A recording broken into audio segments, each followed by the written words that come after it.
Okay, so now we're going to sew these two pieces instead of on top of each other, but this time it's beside each other. The methods are very similar to the previous lesson, so but I just decided to go through this method as well, since there are many situations where you want to sew flat pieces next to each other.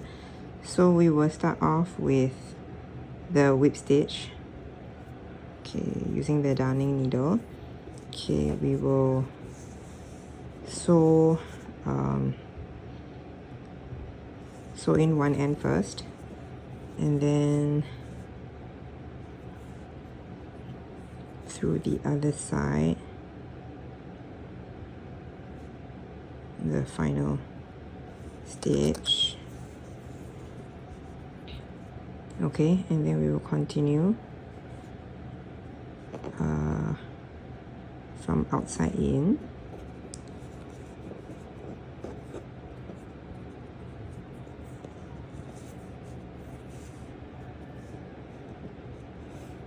Okay, so and then remember to align the two pieces together. Okay, so continue the same way.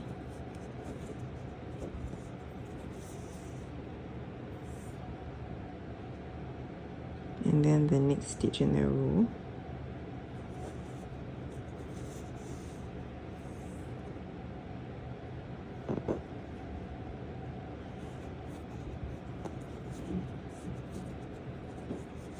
Okay.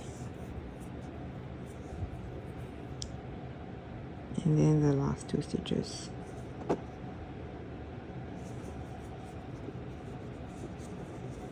So this time the two pieces are, instead of on top of each other, they are beside each other. Okay, so you can see the two pieces are sewn together, and you can see the whip stitches.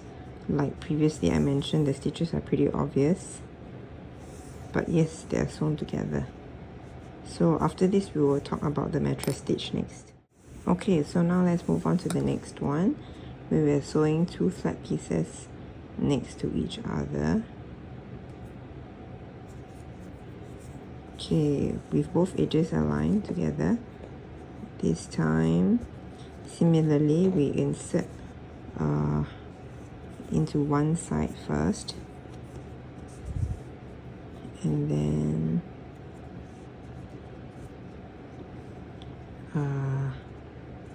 okay, we will pull through the other end like this. Okay, except okay, normally in a whip stitch you will continue this way to the next one in the row, but this time we are going to insert on the same side where it came out from, so it'll be this way, and then the needle comes out in the next stitch like this. And then we will, instead of whip stitching over like that, we'll be whip stitching into the stitches, or we'll be mattress stitching into the stitches. So this, and then out through the corresponding stitch on the opposite side, and then we continue like this for the rest of the row. Okay, and then we insert here, and then out on the other side.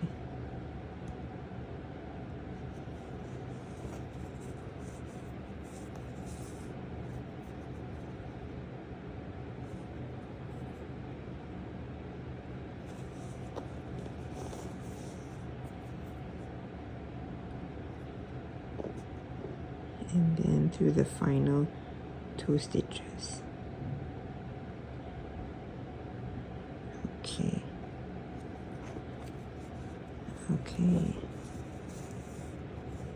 Okay, so just like what I mentioned about when the two pieces are sewn together using mattress stitch on top of each other, side by side, you can see the stitches are not that obvious as well.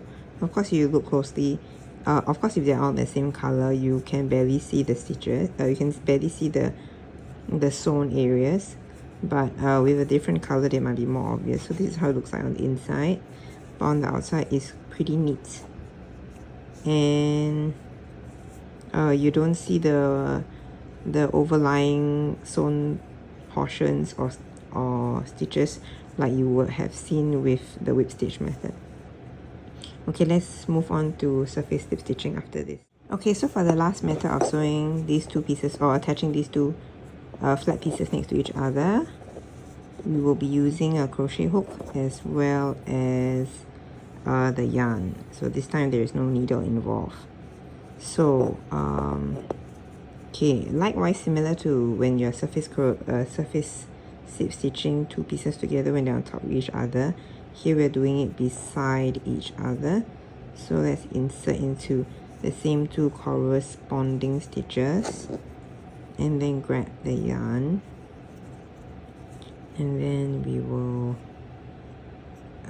pull through and make a simple slip stitch at the start of the row.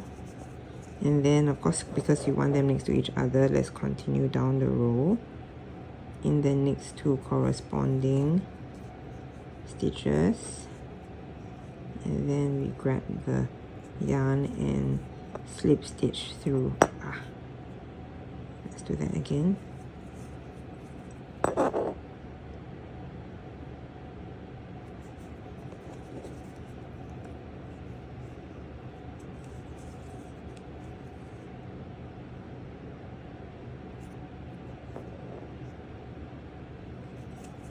Okay, so let's just continue down the row and then next two.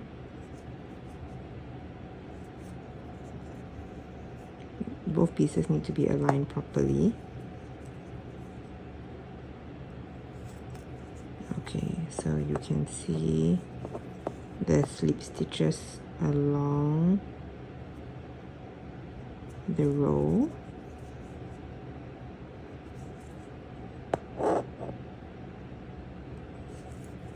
Okay, so remember that we want them beside each other. So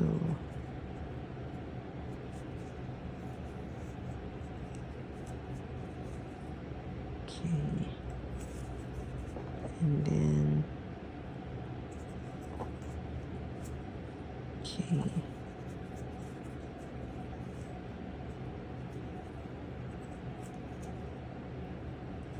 And then we are on the last stitch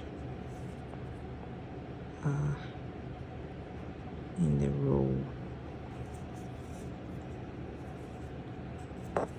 Okay.